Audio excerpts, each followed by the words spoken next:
Taste the Daily. நேயர்களே, தற்பொழுது கிடைத்த அண்மை செய்தி. வருகிற 25 மற்றும் 26 ஆகிய தேதிகளில் அதிமுக பொதுச் செயலாளர் எடப்பாடி கே பழனிசாமி கரூர் மாவட்டத்தில் மக்களை காப்போம் தமிழகத்தை மீட்போம் எழுச்சி பயணத்தில் பங்கேற்க உள்ள நிலையில் பிரச்சாரம் தற்பொழுது நடத்துவதற்கான இடத்திற்கு காவல்துறை இதுவரை அனுமதி தராமல் அலைக்கழித்து வருவதாக தகவல் வெளியாகியுள்ளது. மேலும் சுற்றுச்சுவர் விளம்பரங்கள் எழுதுவதற்கும் காவல்துறை தடை விதித்துள்ளதால் முன்னாள் அமைச்சர் எம்.ஆர். விஜயபாஸ்கர் காவல்துறையினருடன் வாக்குவாதத்தில் ஈடுபட்டார். இது குறித்த காட்சிகளை தான் பார்த்துக் கொண்டிருக்கிறோம். வருகிற 25 மற்றும் 26ஆம் தேதிகளில் எதிர்க்கட்சித் தலைவரும் அதிமுக பொதுச் செயலாளருமான எடப்பாடி கே பழனிசாமி கரூர் மாவட்டத்தில் சுற்றுப்பயணம் மேற்கொண்டு 4 தொகுதிகளில் பிரச்சாரம் செய்ய உள்ளார். இதனை முன்னிட்டு கடந்த சில தினங்களுக்கு முன்பாக வேலாயுதம் பாளையத்தில் தேசிய நெடுஞ்சாலை பாலத்தில் சுவர் விளம்பரம் செய்ய முற்பட்டனர்.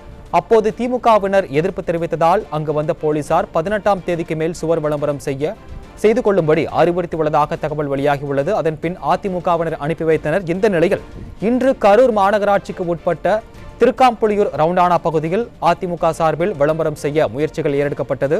அப்போது அப்பகுதிக்கு வந்த போலீசார் நெடுஞ்சாலைத்துறையினர் அனுமதியை பெற்றுக்கொண்டு சுவர் விளம்பரம் செய்யுங்கள் என கூறியுள்ளதாக தெரிகிறது.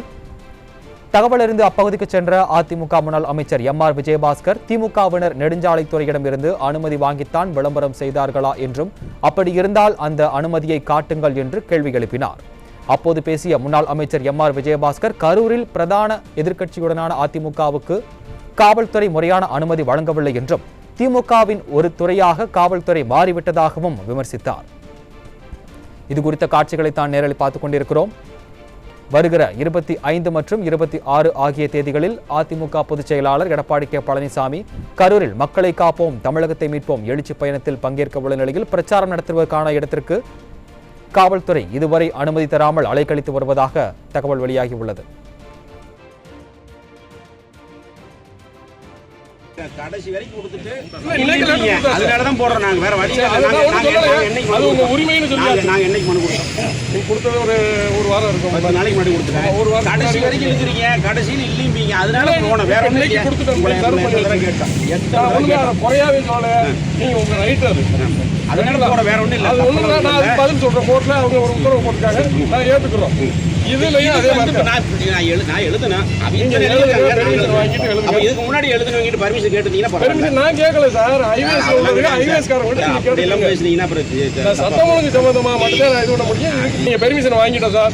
ஐவேஸ்ல எழுதும் போது எனக்கு பாதுகாப்பு கொடுங்க. அவங்க வந்து மிரட்டுவாங்க, ஐவேஸ் பாதுகாப்பு கொடுக்கல, அவங்க பாதுகாப்பு கொடுக்க முடியாது. நாங்கள் பெர்மிஷன் தான் கொடுத்தா நான் வந்து பாதுகாப்பு தரேன். ஊரே எழுதுனா ஒரு மாசமா கம்ப்ளீட்டா அத்தனை எழுதிட்டு போயிட்டு அன்னைக்கு நீங்க தான் சொன்னீங்க வேண்டாம் 18 எழுதிக்கலாம்னு சொன்னாரே இல்லையா? இந்த கேளுங்க கடைசி வரைக்கும்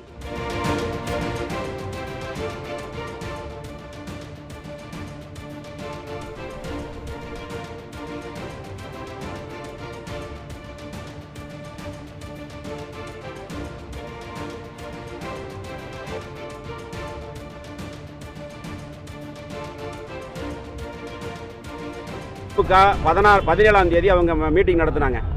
அப்போ சுவர் விளம்பரம் எழுதினாங்க. நாங்கள் 16ஆம் தேதி நாங்களும் ஒரு சுவர் விளம்பரத்துக்காக போனோம். சுவர் விளம்பரத்துக்காக போகும்போது அங்கே பிரச்சனை வந்தது. பிரச்சனை வந்து அங்கே அந்த வேலாயுதம்பாளையம் இன்ஸ்பெக்டரு கரூர் டிஎஸ்பி 2 பேர் வந்தாங்க. வந்து பிரச்சனை வேண்டாம், 17ஆம் தேதி அவங்க ஃபங்க்ஷன் முடிஞ்சதுக்கப்புறம் நீங்கள் எழுதிக்கிங்கன்னு சொன்னாங்க. சார் நீங்கள் சொல்கிறீங்களே ஹையர் ஆஃபீஸர் எப்படி என்ன சொல்லுவாங்கன்னு கேட்டதுக்கு அவர்கிட்ட சொன்னாங்க. நானும் எஸ்பி சார்கிட்ட ஃபோனில் பேசினதுக்கப்புறம் சார் 17ஆம் தேதி நீங்கள் எழுதிங்கன்னு சொன்னாங்க. இன்னைக்கு 19 இன்னைக்கு தேதி 25ஆம் தேதி வராருன்னு ஒரு செவர் எழுத போனோம். இன்னைக்கு திமுக காரங்க பிரச்சனை பண்ணுறாங்க. என்ன 17ஆம் தேதி எழுதுனதுல அப்படியே மார்ச் 1ஆம் தேதி பிறந்த நாள் விழாவாம். இப்போ மார்ச் 1ஆம் தேதி பிறந்த நாள் விழா எழுதணுன்னு அது முடிஞ்சோன்னா அடுத்த மார்ச் 1ஆம் தேதி பிறந்த நாள் விழா எழுதிக்குவாங்க. ஏன்னா ஹைவேஸ் செவர் கவர்மெண்ட் சுவர் இதெல்லாமே என்ன திமுகவுக்கு பட்டா போட்டு கொடுத்துருக்குதா? என்ன அராஜகம் பண்றாங்க? எங்கேயுமே ஒரு விளம்பரம் கிடையாது. ஹைகோர்ட்ல கேஸ் போட்டுக்கிறோம். இன்னைக்கு கேஸ் வந்தது. அது வந்து தடை செய்யப்பட்ட இடம்ங்கிறாங்க. ஆனா அந்த இடத்துல திமுக கனிமொழி பேசியிருக்கிறாங்க, உதயநிதி ஸ்டாலின் பேசியிருக்காரு. 2024 உதயநிதி பேசின இடம். இப்ப இந்த இடத்துல எங்க பொதுச் செயலாளர் வர்றோம்னு கேட்டா அனுமதி கிடையாதான்.